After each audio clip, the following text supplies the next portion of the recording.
Well, between Refinery Row, Interstate 37, and now the new Harbor Bridge project, the city's north side has been in the process of transformation since the 1950s. Yeah, many of the residents in neighborhoods like Hillcrest and Solomon Coles have left the area to make way for the new bridge.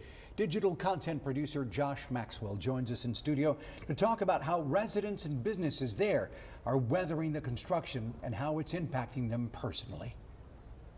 As you know, the north side has traditionally been home to Corpus Christi's small but close-knit Black community. Over the past few weeks, I spoke with people who work, worship, and worry about lawmakers' plans for that area. They tell me that throughout all the industrialization, the one thing that has been consistent throughout all of this is change.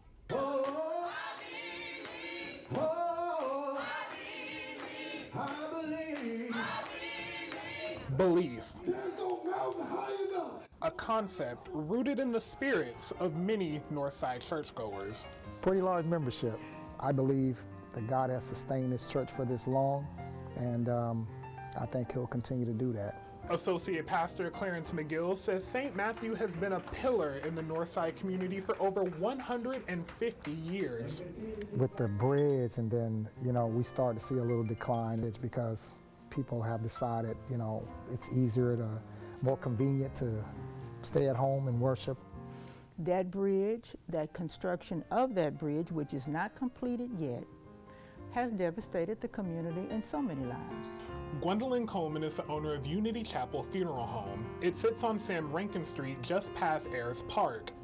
But more importantly, it neighbors the new Harbor Bridge project, something she says has put a major strain on her business. They cut off certain areas into our community. There were some mornings I didn't know how I was going to get to my own office. I miss it when I see that it's not a community anymore.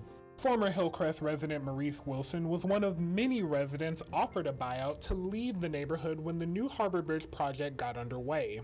I knew as the port grew, plants, refineries grew, being on only less than 100 yards from an international port, the value of that property is endless. And I know it's a matter of time.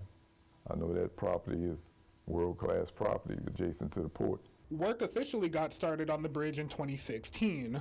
David Loeb served on Corpus Christi City Council back when the project was being planned. This is the largest construction project we've ever had in this community. He acknowledged the hardships the project could cause, but said the decision was rooted in sound judgment.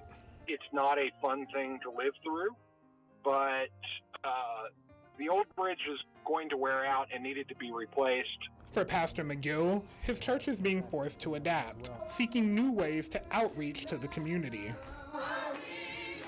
I think we're starting to grow a little bit. I see growth because we've had to change the way we do things based on the bridge.